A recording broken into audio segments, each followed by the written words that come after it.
Hello guys, welcome to my channel. So നമ്മൾ ഇന്ന് പറയാൻ പോകുന്നത് one of the finest actor, box office king എന്ന് പറയുന്ന ഒരാളെ കുറിച്ചാണ്. വേറെ ആരുമല്ല, നമ്മുടെ സ്വന്തം തളപതി വിജയ്, ഓർ നമ്മൾ വിളിക്കുന്ന വിജയൻ. കേരളത്തിലെ ദത്തുപുത്രൻ എന്നാണ് അദ്ദേഹത്തിനെ പറയുന്നത്. അദ്ദേഹം ഇത്രയും നന്നായിട്ട് വളർന്നു വന്നതും ജേണിയിലുള്ള കുറെ മാറ്റങ്ങളും അദ്ദേഹത്തിന്റെ മൂവി സെലക്ഷൻസും അദ്ദേഹത്തിന്റെ കരിയർ വൈസ് ആയിട്ടുള്ള ബോക്സ് ഓഫീസ് കളക്ഷൻസും അദ്ദേഹത്തിന്റെ ലൈഫ് ജേണിയും എല്ലാമാണ് ഞാൻ ഇന്ന് ഈ വീഡിയോ കൂടെ പറയാൻ പോകുന്നത്. തളപതി വിജയുടെ ബർത്ത്ഡേ ആയതുകൊണ്ടാണ് ഞാൻ ഈ വീഡിയോ ഇടുന്നത് തന്നെ. സോ അതുകൊണ്ട് തന്നെ നിങ്ങൾ ഈ വീഡിയോ മാക്സിമം ഫുള്ളായിട്ട് കണ്ടു തീർക്കാൻ നോക്കുക. കാരണം അദ്ദേഹത്തിന്റെ ബർത്ത്ഡേ ആയിട്ട് നമുക്ക് വേറെ ഒന്നും ചെയ്യാൻ പറ്റില്ല, ഇതെങ്കിലും നമ്മൾ ചെയ്ത് കൊടുക്കണ്ടേ. കാരണം എന്റെ one of the favourite actor എന്ന് വേണമെങ്കിൽ തന്നെ നമുക്ക് പറയാം. എന്റെ ചൈൽഡ്ഹുഡൊക്കെ ഇത്തിരി മെമ്മറബിൾ ആക്കിയ ഒരു ആക്ടറിന്റെ ബർത്ത്ഡേക്ക് ആഘോഷിക്കുക എനിക്ക് എന്തെങ്കിലും ചെയ്ത് കൊടുക്കാൻ പറ്റിയെങ്കിൽ അതാണ് ഞാൻ ചെയ്യുന്നത്. അത് ഒന്നുമില്ല, ജസ്റ്റ് അദ്ദേഹത്തിന്റെ ലൈഫും അദ്ദേഹത്തിന്റെ ജേണിയെ കുറിച്ച് പറയുന്നത് മാത്രമേ ഉള്ളൂ. അദ്ദേഹം ചെയ്തിട്ടുള്ള നല്ല നല്ല കാര്യങ്ങളും പൊളിറ്റിക്കൽ ആയിട്ടുള്ള കുറെ കാര്യങ്ങളും എല്ലാം ഇന്ന് വിശദീകരിച്ച് പറയുന്നതായിരിക്കും. വീഡിയോ ലെങ്ത് എത്ര കൂടിയാണ് നിങ്ങൾ ഇത് കാണുമെന്ന് എനിക്കറിയാം. സോ നിങ്ങൾ കാണുക. ഓക്കെ, നിങ്ങൾ ഫസ്റ്റ് കണ്ട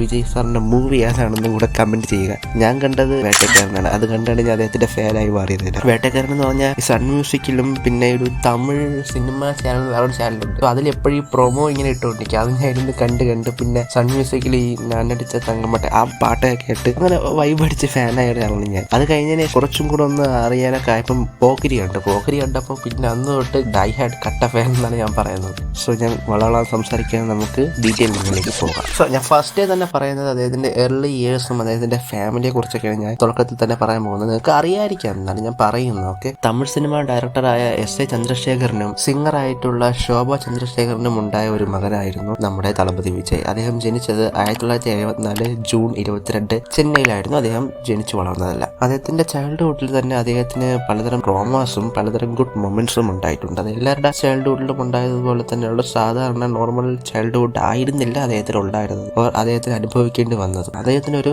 യങ്ങർ സിസ്റ്റർ, ഒരു അനിയത്തി ഉണ്ടായിരുന്നു. പേര് വിദ്യ എന്നായിരുന്നു. പക്ഷേ ഷീസ് നോ മോർ. അവർ 2 വയസ്സായപ്പോൾ തന്നെ മരിച്ചു പോയിരുന്നു. ഞാൻ വിജയ് സാറിന്റെ അമ്മയുടെ കുറെ ഇന്റർവ്യൂസ് ഒക്കെ കണ്ടിരുന്നു. ഈ വിദ്യ എന്ന് പറഞ്ഞാൽ വിജയുടെ അനിയത്തി മരിക്കുന്നതിന് മുന്നേ വിജയ് നല്ലൊരു പ്ലേഫുൾ ആയിട്ടുള്ള ഒരു ക്യാരക്ടർ ആയിരുന്നു. ഫുള്ളായിട്ട് എല്ലായിടത്തും ചിരിച്ച് സംസാരിച്ച് മിണ്ടുന്ന ഒരു ക്യാരക്ടർ ആയിരുന്നു. പക്ഷേ എന്ന് വിജയ് സാറിന്റെ അനിയത്തി മരിച്ചു, അന്ന് മുതൽ അദ്ദേഹം കുറച്ച് ഒതുങ്ങിയ മട്ടില് അങ്ങനെ കൂടുതൽ അവിടെ സംസാരിക്കാതെ പ്ലേഫുൾ ആയിട്ടിരുന്ന ഒരാൾ പെട്ടെന്ന് ഫുള്ളായിട്ട് ഡൗൺ ആയി, സൈലന്റ് ആയി, ആവശ്യത്തിന് മാത്രം സംസാരിക്കുന്ന ഒരാളായിട്ട് മാറി എന്നാണ് പറയുന്നത്. വിജയ് സാർ തന്റെ വിദ്യാഭ്യാസം നടത്തിയിരുന്നത് ലോക്കൽ സ്കൂൾസ് ആയിട്ടുള്ള കോണാമ്പക്കത്തിൽ സ്കൂളുണ്ട്, ആ സ്കൂളിലും പിന്നെ വിരികാംപക്കം എന്ന് പറഞ്ഞ സ്ഥലത്തുള്ള സ്കൂളിലും പഠിച്ചിരുന്നു. പിന്നെ തന്റെ കോളേജ് ജീവിതം നടന്നിരുന്ന ലോയോള കോളേജിലായിരുന്നു. പക്ഷേ അദ്ദേഹത്തിന്റെ പാഷൻ വേറെ ആയതുകൊണ്ട് തന്നെ പഠിത്തത്തിൽ കൂടുതൽ ശ്രദ്ധിക്കാൻ അദ്ദേഹത്തിന് കഴിഞ്ഞില്ല. സോ അദ്ദേഹം അവിടെ വെച്ച് ഡ്രോപ്പ് ഔട്ട് ആയിട്ട് ആക്ടിങ്ങിലേക്ക് പോവുകയാണ് ചെയ്തിരുന്നത്. ഈ ഒരു ഡിസിഷനിൽ വെച്ചാണ് വിജയ് സാർ ഇന്ന് കാണുന്ന ഒരു തളപതി സ്റ്റാർഡമിലേക്ക് മാറിയത് തന്നെ. സോ അതിന്റെ ജേർണി നമുക്ക് വരാം. ഇതാണ് അദ്ദേഹത്തിന്റെ ഒരു ബ്രീഫ് ആയിട്ടുള്ള ഒരു ചൈൽഡ്ഹുഡ് എന്ന് പറയുന്നത്. നമ്മൾ ഇനി പറയാൻ പോകുന്നത് ഒരു യങ് ഹീറോയിലേക്കുള്ള അദ്ദേഹത്തിന്റെ കാലെടുപ്പാണ് പറയാൻ പോകുന്നത്. 10 വയസ്സായപ്പോൾ തന്നെ വിജയ് സാർ ആൾറെഡി ക്യാമറയിൽ കണ്ടു കാണിച്ചിരുന്നു. എന്താണെന്ന് പറഞ്ഞാൽ 1984 ഇദ്ദേഹം ഒരു ചൈൽഡ് ആക്ടറായിട്ട് അഭിനയിച്ചിരുന്നു. സിനിമയുടെ പേര് വെട്രി എന്നാണ്. സോ അദ്ദേഹം ആ ഒരു 1980s കാലഘട്ടത്തിലൊക്കെ ഒരുപാട് സ്മാൾ റോൾസിലൊക്കെ അദ്ദേഹം അഭിനയിച്ചിരുന്നു. ഈവൻ സൂപ്പർ സ്റ്റാർ രജനീകാന്ത് സാറിന്റെ കൂടെയൊക്കെ വിജയ് സാർ ഒരു പടത്തിൽ അഭിനയിച്ചിരുന്നു. ഞാൻ സികപ്പ് പണ്ഡിതൻ എന്ന് പറയുന്ന ഒരു 1985 ഇറങ്ങിയ ഒരു പടത്തിൽ കൂടെ അഭിനയിച്ചിരുന്നു. വിജയ് സാറിന്റെ അച്ഛൻ ഡയറക്ടർ ആയതുകൊണ്ട് തന്നെ ആ പടം നല്ല ഹിറ്റ് തന്നെയായിരുന്നു. ഡയറക്ടറിന്റെ മകൻ എന്നുള്ള ഒരു പരിഗണനയും കിട്ടിയിട്ടുണ്ടായിരുന്നു. പക്ഷേ വിജയ് സാറിന്റെ ബ്രേക്ക് ത്രൂ വന്നത് തന്നെ ഒരു ടീനേജ് ആ ഒരു ഏജിലായിരുന്നു. എപ്പോഴാണെന്ന് പറഞ്ഞാൽ 1992 അദ്ദേഹം ഒരു ഹീറോ ആയിട്ട് നാളെയെ തീർപ്പ് എന്ന മൂവി അഭിനയിച്ചത്. എത്ര വയസ്സ്? 18 വയസ്സിൽ. ആ മൂവി ഒരു പൊളിറ്റിക്കൽ ടൈപ്പ് ആയിട്ടുള്ള മൂവിയാണ്. ഓക്കെ, ഒരു കോളേജിൽ നടക്കുന്ന പൊളിറ്റിക്കലി ഇൻകറക്റ്റ് ആയിട്ടുള്ള കാര്യങ്ങളും അതിനെക്കുറിച്ച് സംസാരിക്കുന്ന ആളായിട്ടും അതിനെക്കുറിച്ച് പോരാടുന്ന ആളായിട്ടുമാണ് അദ്ദേഹം അഭിനയിച്ചത്. പക്ഷേ എന്താണെന്ന് അറിയില്ല, അത് ആ ഒരു പുതിയ നടനെ ഓഡിയൻസിനെ അങ്ങോട്ട് അക്സെപ്റ്റ് ചെയ്യാൻ പറ്റുന്നില്ല. അതുകൊണ്ട് തന്നെ ആ മൂവി 8 നില പൊട്ടിപ്പോവുകയാണ് ചെയ്യുന്നത്. ആ മൂവി പൊട്ടിയതോടുകൂടി എല്ലാവരും പറഞ്ഞ് ഇവൻ അഭിനയിക്കാനെന്ന് പറഞ്ഞാൽ എന്തിനാണ് ഇങ്ങനെ അഭിനയത്തിൽ കൊണ്ടുവരുന്നത്, ഡയറക്ടറിന്റെ മകനായത് കൊണ്ടാണ് ഇങ്ങോട്ട് കൊണ്ടുവന്നത്, ഒരു കഴിവില്ല എന്നൊക്കെ പറഞ്ഞ് ഇഷ്ടം പോലെ പേര് കളിയാക്കാൻ മാത്രമേ ഉണ്ടായിരുന്നുള്ളൂ. ഓക്കെ, എന്നിരുന്നാലും ആ സിനിമയുടെ കുറച്ച് പാട്ടുകളും സോങ്സും ഒക്കെ നല്ല ഹിറ്റായിരുന്നു. കാരണം വിജയ് സാറിന്റെ ഏതൊരു മൂവി എടുത്താലും അതിൽ സിനിമ ബോറാണെങ്കിലും അല്ലെങ്കിൽ ഫ്ലോപ്പ് ആണെങ്കിലും പാട്ടുകൾ എന്നും കിടലാണ്. സ്പോട്ടിഫൈയിലൊക്കെ എടുത്ത് കേൾക്കുമ്പോൾ ഒരു പ്രത്യേക വൈബാണ്. ഓക്കെ, അദ്ദേഹത്തിന്റെ പാട്ടെന്ന് പറയുന്നത്. സോ അവിടെ വെച്ച് ഒരു മാഗസീനിൽ ഈ മൂവൊക്കെ ആരെങ്കിലും പൈസ കൊടുത്ത് കാണുമ്പോൾ എന്ന് വരെയുള്ള ക്രിറ്റിസൈസം വരെ വന്നിരുന്നു. ഇത്രയും ക്രിറ്റിസിസം വരുന്നത് കണ്ടിട്ട് വിജയ് സാറിനെ അത് അക്സെപ്റ്റ് ചെയ്യാൻ പറ്റിയില്ല. എല്ലാവരും ക്രിസ്മസ് ഒക്കെ ആഘോഷിച്ചുകൊണ്ടിരുന്ന സമയത്ത് ഇദ്ദേഹം ഒരു നൈറ്റ് ഫുള്ളിരുന്ന് കരഞ്ഞെന്നാണ് പറയുന്നത്. എന്ന് പറഞ്ഞാൽ ആ നൈറ്റ് ഉറങ്ങിയതുമില്ല, ഒരു പരിപാടിക്കും നിന്നതുമില്ല, ആഘോഷിച്ചതുമില്ല, ഫുൾ ആ നൈറ്റ് കരഞ്ഞു തീർത്തെന്നാണ് പറയുന്നത്. ആ ഒരു ബാഡ് ഫേസ് അവിടെ നിന്ന് അവസാനിച്ച് വന്നത് തന്നെ ഒരു 1990s ആ ടൈമിലൊക്കെ ആയപ്പോൾ സാർ പൂവേ ഉണക്കാകെ എന്നൊരു മൂവി ചെയ്തത് 1996. സോ അത് എന്ന് പറഞ്ഞാൽ ഒരു റൊമാൻറ്റിക് ആയിട്ടുള്ളൊരു മൂവിയാണ്. എന്ന് പറഞ്ഞാൽ എങ്ങനെ പറയണം, ഞാൻ സിനിമ കണ്ട് ആ ടൈമിൽ ആ ഒരു ഇന്നസെൻസ് കാരണവും ആ ഒരു ബ്രേക്കപ്പിൽ നമ്മൾ എങ്ങനെ അക്സെപ്റ്റ് ചെയ്യണം എന്നൊക്കെ പറഞ്ഞു തന്ന ഒരു ബ്യൂട്ടിഫുൾ ആയിട്ടൊരു മൂവിയാണ് പൂവേണക്കാക്ക. സോ ആ മൂവി കൊണ്ടാണ് വിജയ് ബ്രേക്ക് ത്രൂ ആയതും ഫസ്റ്റ് ബ്ലോക്ക് ബസ്റ്റർ എന്ന് പറയുന്ന മൂവി കിട്ടിയതും ആ മൂവി കൂടെയാണ്. അതുകൊണ്ട് തന്നെ അദ്ദേഹത്തിന് മനസ്സിലായി അദ്ദേഹത്തിന്റെ പാറ്റേൺ, ഈ ലവ് പാറ്റേൺ ഒക്കെ അദ്ദേഹത്തിന് നന്നായിട്ട് വർക്ക് ആകുന്നുണ്ട്. സോ അതുകൊണ്ട് തന്നെ അദ്ദേഹം വീണ്ടും വീണ്ടും എടുത്തത് കുറെ ലവ് മൂവീസ് ആയിരുന്നു. അങ്ങനെ അദ്ദേഹത്തിന് തുടർച്ചയായിട്ട് ഒരുപാട് ഹിറ്റുകളും ബ്ലോക്ക് ബസ്റ്ററും സൂപ്പർ ഹിറ്റുമായിട്ടുള്ള കുറെ മൂവീസ് ആയിരുന്നു കിട്ടിക്കൊണ്ടിരുന്നത്. അതായത് ലവ് ടുഡേ 1997 ലവ് ടുഡേയും പിന്നെ കാതലുക്ക് മര്യാദ 1997 അത് നമ്മുടെ അനിയത്ത് പ്രാവിന്റെ റീമേക്കും കൂടെ ആയിരുന്നു. ഓക്കെ, പിന്നെ നമ്മുടെ തുള്ളാത്ത മരവും തുള്ളും, അങ്ങനെ ഒരുപാട് മൂവീസിനെ പറ്റി നമുക്ക് പറയാനുണ്ട്. ഇതൊക്കെ കഴിഞ്ഞതിന് ശേഷം എ ബോയ് നെക്സ്റ്റ് ഡോർ എന്നൊരു ടൈപ്പുള്ള ആക്ടറായിട്ട് വിജയ് എല്ലാവരും അക്സെപ്റ്റ് ചെയ്തിരുന്നു. ഈവൻ അദ്ദേഹത്തിന് 1998 കാതലുക്ക് മര്യാദ എന്ന മൂവിയിലെ ആക്ടിങ്ങിന് അദ്ദേഹത്തിന് അവാർഡും കിട്ടിയിട്ടുണ്ടായിരുന്നു. സോ ഇവിടെ നിന്നൊക്കെ അദ്ദേഹം നന്നായിട്ട് വളർന്നു പോയിക്കൊണ്ടിരുന്നത്. സ്റ്റാർഡം ലെവലിൽ എത്താനുള്ള ക്യാപ്പബിലിറ്റി ഉണ്ടെന്ന് എല്ലാവർക്കും മനസ്സിലായിട്ടുണ്ടായിരുന്നു. സോ ഇവിടെ നിന്നാണ് അദ്ദേഹത്തിന്റെ ബ്ലോക്ക് ബസ്റ്റേഴ്സും കുറെ ബ്രേക്ക് ത്രൂവും ഉണ്ടായി വന്നിരിക്കുന്നത്. ഇവിടെ നിന്ന് അദ്ദേഹം ട്രാൻസ്ഫോം ചെയ്തു. ഒരു ഭഗവതി എന്നൊരു മൂവിയിലൂടെ അദ്ദേഹം ട്രാൻസ്ഫോം ചെയ്യുകയാണ് ചെയ്തത്. ഇത്രയും നാൾ അദ്ദേഹം ലവ് റൊമാൻറ്റിക് മൂവീസ് ചെയ്തുകൊണ്ടിരുന്ന ആള് ആക്ഷൻ മൂവീസിലേക്ക് കൈമാറുന്നു, ട്രാൻസ്ഫോം ചെയ്യുകയാണ് ചെയ്തത്. ഇതെല്ലാം അദ്ദേഹം കണ്ടു വളർന്നതല്ല സൂപ്പർ സ്റ്റാർ രജനീകാന്തിന്റെ ആ ഒരു വേ ആണ് അദ്ദേഹം ഫോളോ അപ്പ് ചെയ്തത്. അദ്ദേഹത്തിന്റെ ഫസ്റ്റ് ആക്ഷൻ മൂവി ആയിരുന്നു ഭഗവതി. പക്ഷെ അതിൽ ഒരു ആക്ഷൻ മൂവി മാത്രമല്ല, അതൊരു റൊമാൻറ്റിക് ടൈപ്പ് ഒരു ആക്ഷൻ മൂവിയാണ്. പക്ഷെ അത് ഒരു വേണ്ടെന്ന് വെച്ചാൽ അതൊരു സൂപ്പർ ഹിറ്റ്, ഒരു ഹിറ്റ് ആ ഒരു ടൈപ്പ് ആയിരുന്നു ആ മൂവി എന്ന് പറയുന്നത്. അത് കഴിഞ്ഞ ശേഷം അദ്ദേഹത്തിന് മനസ്സിലായി ഓഡിയൻസ് അദ്ദേഹത്തിന് അക്സെപ്റ്റ് ചെയ്യുന്നുണ്ടെന്നും അദ്ദേഹം പിന്നെ മുതൽ എടുത്തതെല്ലാം ഫുൾ ആക്ഷൻ മൂവി ആയിരുന്നു. ഫുൾ ആൻഡ് ഫുൾ ആക്ഷൻ മൂവിയിൽ ഇറങ്ങിയതാണ് അദ്ദേഹം ഗില്ലി എന്ന് പറയുന്ന മൂവിയിലൂടെയാണ്. ആ ഒരു മൂവി ഉണ്ടാക്കിയ ഓളം നമുക്ക് പറയേണ്ട എല്ലാ ഡയറക്ടർമാർക്കും എല്ലാ ജനറൽ ഓഡിയൻസിനും എല്ലാ വിജയ് ഫാൻസിനും എല്ലാവർക്കും ഇഷ്ടമുള്ള ഒരു മൂവിയാണ് ഗില്ലി എന്ന് പറയുന്നത്. ആ ഒരു കബഡിയും പിന്നെ അർജുന റിവിലെ ആ മ്യൂസിക് കേട്ട അപ്പടിപ്പോട് പിന്നെ വിദ്യാസാഗറിന്റെ സുപ്രീമസി ആയിരുന്നു ആ ഒരു മൂവി എന്ന് പറയുന്നത്. എല്ലാ മ്യൂസിക്കും ഇപ്പോഴും കാണുമ്പോഴും പമ്പപ്പ് ചെയ്തിരിക്കുന്നതും ആ ഒരു എനർജറ്റിക് ഫീൽ തരുന്ന മ്യൂസിക്സും എല്ലാം കൂടെ ആയിട്ട് ഒരു ഹോൾ പാക്കേജ് ആയിരുന്നു ആ മൂവി എന്ന് പറയുന്നത്. ഇപ്പോൾ തന്നെ കഴിഞ്ഞ നാളെ റീ റിലീസ് ചെയ്ത് 100 കോടി അടുപ്പിച്ച് കളക്ഷൻ കിട്ടിയതാണ് പറയുന്നത്, if I am not wrong. Okay, Ghilli എന്നൊരു mega blockbuster movie, industry hit movie കൊടുത്തതിന് ശേഷം തിരുപ്പാച്ചി എന്നൊരു അടുത്തൊരു ബ്ലോക്ക് ബസ്റ്റർ മൂവി കൊടുക്കുന്നു. പിന്നെ ശിവകാശി എന്ന് പറഞ്ഞ ഒരു സൂപ്പർ ഹിറ്റ് മൂവി കൊടുക്കുന്നു. പിന്നെ പോക്കിരി എന്ന് പറഞ്ഞ വീണ്ടും ഒരു ബ്ലോക്ക് ബസ്റ്റർ മൂവി കൊടുക്കുന്നു. പോക്കിരിയിലേക്ക് ആ ഒരു ആറ്റിറ്റ്യൂഡും ആക്ഷനും ആ ഒരു കരിഷ്മയും ആ ഓറയും ഇറ്റ്സ് അൺബിലീവബിൾ എന്ന് തന്നെ പറയാം. എനിക്കൊരു പക്ഷേ ഗില്ലിയേക്കാളും പോക്കിരി ആയിരിക്കും ഒരു പക്ഷേ മുന്നിൽ നിൽക്കുന്നത് തന്നെ എൻ്റെ ഫേവറേറ്റ് മൂവി എന്ന് പറയുന്നത് തന്നെ. നിങ്ങൾ കമന്റ് ചെയ്യുക നിങ്ങൾക്ക് ഏതാണ് വിജയ് സാറിന്റെ ഫേവറേറ്റ് മൂവി എന്നുള്ള കാര്യം. ഓക്കെ, സോ ഇവിടെ വെച്ചാണ് അദ്ദേഹം ഒരു ഇളയ ദളപതി അല്ലെങ്കിൽ ആ ഒരു റേഞ്ചിൽ വളർന്നു വന്നതും അദ്ദേഹത്തിന്റെ മൂവി വിശ്വസിച്ച് പോയി കാണാൻ പറ്റും, എന്തെങ്കിലും ഒന്ന് കാണുമെന്ന് പറഞ്ഞ് ആൾക്കാർക്ക് വിശ്വാസം ഉണ്ടായിരുന്നതും അതുകൊണ്ട് തന്നെ ഫാമിലി ഓഡിയൻസിനൊക്കെ ഒരുപാട് അട്രാക്ട് ചെയ്യാൻ പറ്റിയിട്ടുണ്ട്. പിന്നെ കിഡ്സിനെയൊക്കെ സച്ചിൻ എന്ന മൂവിയിൽ കൂടെ ഒരുപാട് അട്രാക്ട് ചെയ്യാൻ പറ്റിയിട്ടുണ്ട്. അങ്ങനെ എല്ലാവരും കയ്യിലെടുക്കാൻ അദ്ദേഹത്തിന്റെ ഈ വലിയ സമയം കൊണ്ടും അദ്ദേഹം അത്രയും കഷ്ടപ്പെട്ട് നേടിയെടുത്തിട്ടുണ്ട്. അതാണ് നമ്മളിപ്പോൾ കാണുന്നത്. ഈവൻ നമ്മുടെ കുറെ ഡൗൺഫാളും ഡൗൺ സ്റ്റേജ് ഒക്കെ ഉണ്ടായിട്ടുണ്ട്. അതിനെക്കുറിച്ച് എല്ലാവരും പറഞ്ഞിട്ടുണ്ട്. 2007 മുതൽ 2010-11 കാലഘട്ടം വരെ വിജയ് സാറിന്റെ ഡൗൺ സ്റ്റേജിനെ കുറിച്ച് എല്ലാവരും പറഞ്ഞിട്ടുണ്ട്. പക്ഷേ ആ ഒരു ഡൗൺ സ്റ്റേജിലും അദ്ദേഹത്തിന് വേട്ടക്കാരൻ വേലായുധം എന്ന് പറഞ്ഞ മൂവിയൊക്കെ കിട്ടിയിട്ടുമുണ്ട്. അതും ഒരു പക്ഷേ ഹിറ്റ് അല്ലെങ്കിൽ ആവറേജ് മൂവി ആ ടൈപ്പിലുള്ള മൂവി ആയിരുന്നു. അതല്ല അടകിയ തമിഴൻ ഒരു ഫ്ലോപ്പ് മൂവി ആണെങ്കിൽ തന്നെ ആ ഡ്യുവൽ റോൾ നന്നായിട്ട് ചെയ്തിട്ടുണ്ട്. ആൻഡ് എയർ റൂമിന്റെ സോങ്സും BGMസും ഇപ്പോഴും ഇറ്റ്സ് അൺബിലീവബിൾ ആണ്. ഇതേപോലത്തെ ഒരു മ്യൂസിക്കും സോങ് ഇപ്പോൾ ഇനി തിരിച്ചു വരുമ്പോൾ എന്ന് നോക്കിയാൽ എനിക്കറിയില്ല. പിന്നെ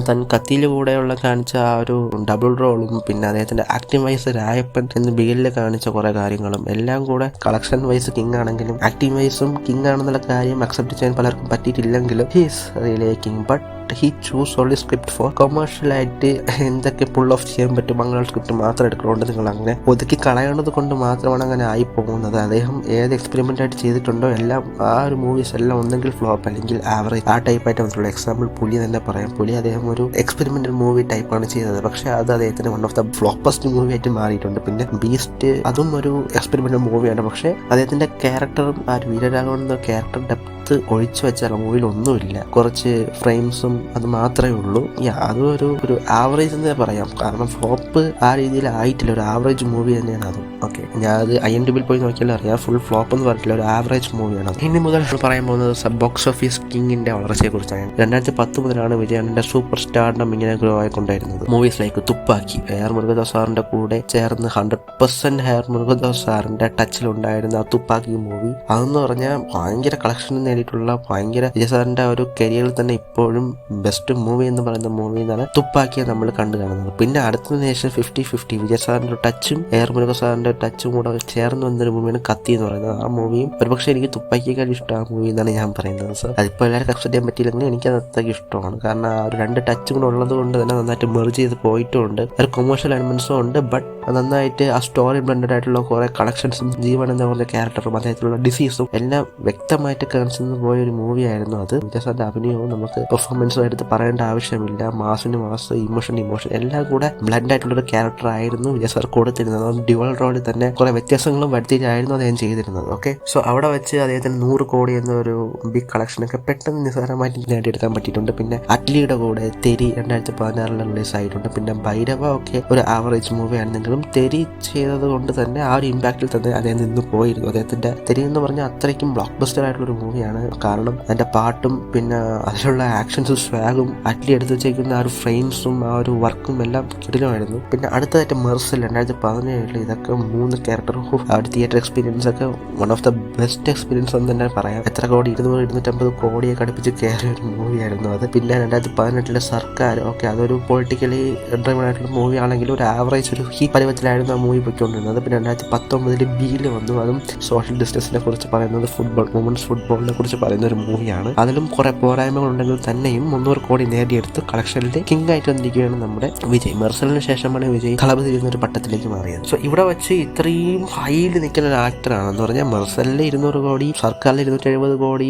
ബിഗിലിന് 300 കോടി, ഇത്രയും ടോപ്പിൽ ഹൈയിൽ പവറിൽ നിൽക്കുകയാണ്. ഇനി movie audience wise or review wise flop ആണെങ്കിൽ പോലും കളക്ഷൻ വൈസ് എന്തായാലും ഹിറ്റ് ആകും, ഒരു ബ്ലോക്ക് ബസ്റ്റർ ആകും എന്നൊരു ടൈപ്പിൽ നിൽക്കുന്ന ഒരു ആക്ടർ അത്രയ്ക്ക് ഹൈയിൽ നിൽക്കുകയാണ്. പെട്ടെന്നാണ് ഈ ഒരു പാൻഡമിക് വരുന്നത്, കോവിഡ് പാൻഡമിക് വരുന്നത്. സോ ആ ടൈമിൽ തന്നെ തിയേറ്റർ അടച്ചു, എല്ലാം അടച്ചു. നമ്മൾ അനുഭവിച്ചതൊക്കെ പറയേണ്ട ആവശ്യമില്ലല്ലോ. സോ അത്രയ്ക്കും ഡൗൺ ആയിരുന്നപ്പോൾ തന്നെ എല്ലാവരും എല്ലാ സിനിമയും OTT കൊടുത്തു. കാരണം ഇനി തിയേറ്ററിനെ അത്ര ഒന്നും കാണില്ല, അങ്ങനെ OTT-യിലേക്ക് എല്ലാവരും പോയി. ആ സമയത്ത് മാസ്റ്റർ സിനിമ OTT-യിൽ കൊടുക്കാനും പറഞ്ഞ് പല ഓഫർ വന്നേനെ. പക്ഷെ അത് വിജയ് സാർ പറഞ്ഞു OTT-യിൽ കൊടുക്കേണ്ട ഒരു ആവശ്യമില്ല, തിയേറ്റർക്കാരെ കാര്യങ്ങളും നോക്കണം. നമ്മളെ ഇത്തിരി വളർത്തിയെടുത്തത് തിയേറ്റർക്കാരാണ്, അവർക്ക് വേണ്ടിയാണ് ഈ മൂവി നമ്മൾ ചെയ്യുന്നത്. സോ എൻ്റെ ഫാൻസും തിയേറ്ററിൽ വന്ന് എൻജോയ് ചെയ്യാൻ മാത്രമേ ആഗ്രഹിക്കുന്നുള്ളൂ. പല ആക്ടേഴ്സും റവന്യൂ ജനറേറ്റ് ചെയ്യാൻ വേണ്ടി OTT-യിൽ കൊടുത്ത സമയത്ത് ഇദ്ദേഹം മാത്രമാണ് തിയേറ്ററിന് വേണ്ടി 50-50 ഒക്കുപ്പൻസി ആണെങ്കിൽ തന്നെയും മൂവി പ്ലേ ചെയ്യാമെന്ന് പറഞ്ഞ് മാസ്റ്റർ പ്ലേ ചെയ്തു. സോ അത് one of the block buster movie ആയിട്ട് തന്നെ മാറി. എല്ലാവരും തിയേറ്ററിൽ വന്ന് കാണുകയും ചെയ്തു. അതും ഒരു അബൌട്ട് 300 crore തന്നെ നേടിയിരുന്നു. മാസ്റ്റർ കഴിഞ്ഞ ശേഷമാണ് ഹൈ എക്സ്പെക്ടേഷനിൽ എത്തിയത് ബീസ്റ്റ്. സോ അതിന്റെ ഫസ്റ്റ് ലുക്കും സെക്കൻഡ് ലുക്കൊക്കെ ഭയങ്കര എക്സ്പെക്ടേഷൻ കൂട്ടി വിട്ടിരുന്നു അതിന്റെ അനൗൺസ്മെന്റ് പ്രൊമോയും എല്ലാം. പക്ഷേ പാളിപ്പോയത് നെൽസൺ സാറിന്റെ ഡയറക്ഷനിൽ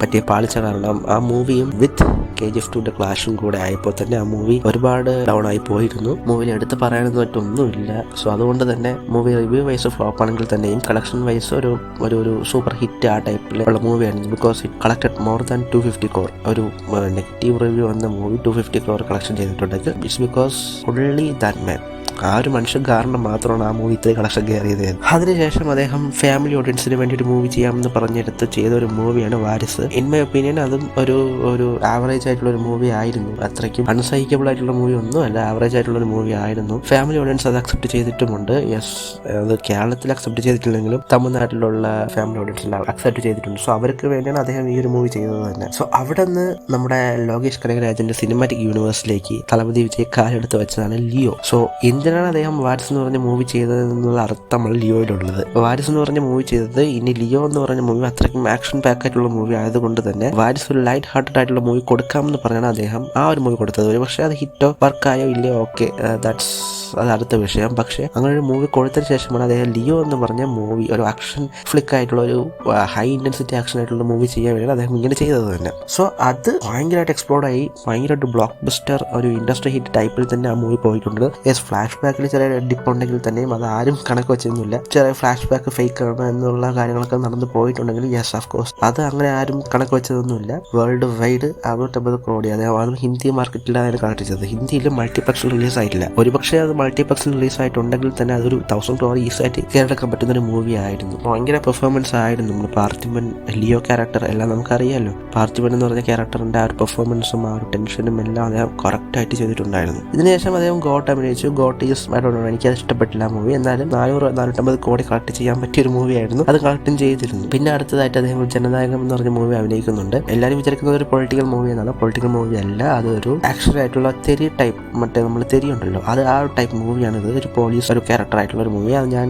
കൂടുതൽ അപ്ഡേറ്റും തരാനൊന്നും നിൽക്കുന്നില്ല. അത് നിങ്ങൾ മൂവി വരുമ്പോൾ തന്നെ കണ്ടു നോക്കുക. സോ ഇതൊക്കെയാണ് ഇദ്ദേഹത്തിന്റെ ആ ഒരു ബോക്സ് ഓഫീസ് ജേണിയും ലൈഫും എന്നൊക്കെ പറയുന്നത്. സോ നമ്മൾ ഇനി പറയാൻ പോകുന്നത് ഇതിന്റെ ഓഫ് സ്ക്രീൻ ആയിട്ടുള്ള ഒരു പേഴ്സണൽ ലൈഫും എന്റെ ഫിലാന്ത്രഫി, അതൊക്കെയാണ് നമ്മളിന്ന് സംസാരിക്കാൻ പോകുന്നത്. ഓക്കെ, അദ്ദേഹത്തിന്റെ സ്റ്റാർഡത്തിന്റെ ഒരു ചാരിറ്റി ചെയ്യാൻ വേണ്ടി യൂസ് ചെയ്തിട്ടുമുണ്ട്. എന്ന് പറഞ്ഞാൽ കൊറോണ ടൈമിൽ, കോവിഡ്-19 ലോക്ക്ഡൌൺ ടൈമിലൊക്കെ അദ്ദേഹം ഒരു 1.5 കോടി പൈസ റിലീഫ് ഫണ്ടിന് വേണ്ടി അത് കൊടുത്തിട്ടുണ്ട്. സോ ഇത്രയും ഫെയിമും എല്ലാം കിട്ടിയിട്ടുണ്ടെങ്കിലും അദ്ദേഹത്തിന്റെ പേഴ്സണൽ ലൈഫ് എപ്പോഴും പേഴ്സണലായിട്ട് അദ്ദേഹം വെച്ചിട്ടുള്ളൂ. വിജയ് സാറ് ഈ 2024 ഫെബ്രുവരിയിൽ വെച്ചാണ് അദ്ദേഹത്തിന്റെ പൊളിറ്റിക്കൽ പാർട്ടിയെ കുറിച്ച് അനൗൺസ് ചെയ്യുന്നത് തന്നെ. അദ്ദേഹം തുടങ്ങിയത് തമിഴക വെട്ടിക്കഴകം TVK എന്നൊരു ടാഗ് വെച്ചാണ് തുടങ്ങിയത്. ഒരു ബ്രാൻഡ് ന്യൂ സ്റ്റേജിൽ തുടങ്ങിയിട്ടുണ്ടായിരുന്നു. TVK ലോഞ്ച് ഇവന്റ്സ് ഒക്കെ നടത്തിയിട്ടുണ്ടായിരുന്നു. 2024 ഒക്ടോബർ ടൈമിലൊക്കെയാണെന്ന് തോന്നുന്നു. സ്റ്റുഡൻസിന് വേണ്ടി 10th 12th ഒക്കെ പാസ്സായ സ്റ്റുഡൻസിന് അപ്രിസിയേഷൻ ചെയ്തിട്ടുണ്ട്. പിന്നെ ഒരുപാട് സഹായങ്ങളും കുറെ സമ്മാനങ്ങളും ഗിഫ്റ്റ് ഒക്കെ കൊടുത്തിട്ടുണ്ട്. സോ അദ്ദേഹം നല്ല നല്ല കാര്യങ്ങളൊക്കെ ചെയ്യുന്നുണ്ട് ഇപ്പം. സോ ഇപ്പോൾ അദ്ദേഹത്തിന്റെ 51th ബർത്ത്ഡേ ആണ് ഞായറാഴ്ച. നാളെ ചിലപ്പോൾ 12 മണിക്ക് ഈ വീഡിയോ വരുന്നതായിരിക്കും. എല്ലാവരും അദ്ദേഹത്തിന് വിഷ് ചെയ്യുക. ഞാനും എൻ്റെ ഇതിൽ വിഷ് ചെയ്യാം. Happy birthday Thalapathy Vijay sir or Vijay அண்ணா. விஜய் நான் எலெக்ஷன்ல நிக்கிறதுனால இதுக்கப்புறம் படம் எடுக்க மாட்டேன்னு சொல்லிட்டாங்க. அது விஜய் அண்ணனுடைய ரசிகருக்குலாம் மிகப்பெரிய இழப்புன்னு தான் நான் சொல்லுவேன். ஏன்னா நான் அண்ணாவுடைய ரசிகர் தான். ஸோ ஒரே ஒரு ரிக்வஸ்ட்னா, நீங்க அட்லீஸ்ட் 2 வருஷத்துக்கு ஒரு டைமாவது ஒரு படம் எடுக்கணும்.